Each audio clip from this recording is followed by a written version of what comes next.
to welcome you to our Genesis video of Tales from the Pipeline. And my name is Dawn Depps. I am your host for Tales from the Pipeline and the creator. And the tech person, I don't know a lot about tech, so I need you to be patient with me on this whole process. So Tales from the Pipeline is a video blog that is seeking to capture the voices of those people that are looking at the school to prison pipeline, that are studying the school to prison pipeline, but most importantly, that are impacted by the school to prison pipeline. So when we talk about the school to prison pipeline, what is that? So those are like the policies and the practices that happen inside classrooms, school buildings, colleges, and universities that push our children out of those environments and unfortunately onto a path or trajectory that is more likely to lead them into prison. But I also want to look at student push out in a more general sense in terms of even if they do not end up in prison, how is it that it negatively impacts their lives so that they're not as fruitful or as productive as they could be because we have pushed them out of those learning environments and out of what should be safe spaces for young people and for people that are supposed to be the future. So that is what the school to prison pipeline is, and that is what we're going to explore. So yes, we will talk to scholars. Absolutely, we will talk to researchers.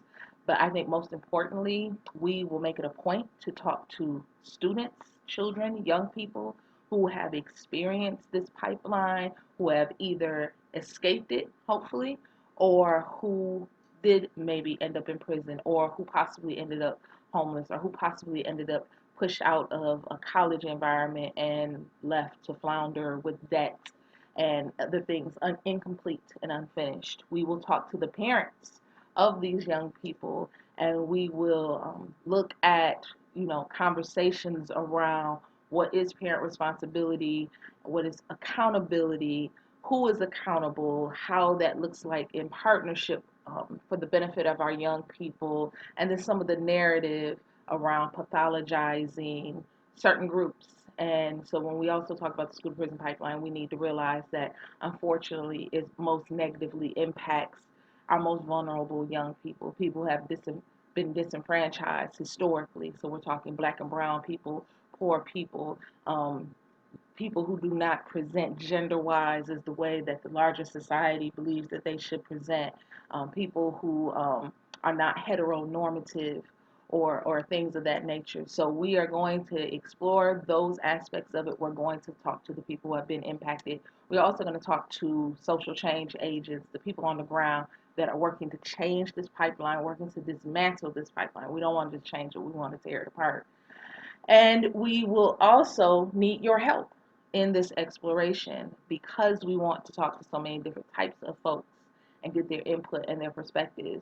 If you know parents who have been impacted by this, students, young people, children, if you know good groups doing really good work around keeping our young people in schools, if you know institutions, schools, principals, superintendents who have really committed to making sure that young people are in classrooms and not pushed out into the streets or left to their own devices at home. We definitely want your input so I can follow up and meet with those folks and interview them and talk to them and share their stories with you, the larger audience. I just want to say, give a little bit about myself. I am a mother, first and foremost. I have a background in community activism, community organizing, social justice work.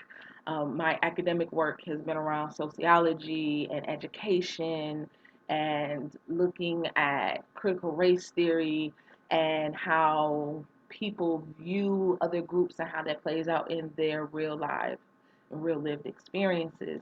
But I have children, and unfortunately, I have been touched in a way as a mother from the school to prison pipeline, not just with my own child, I'm a mother of three, but with my community children.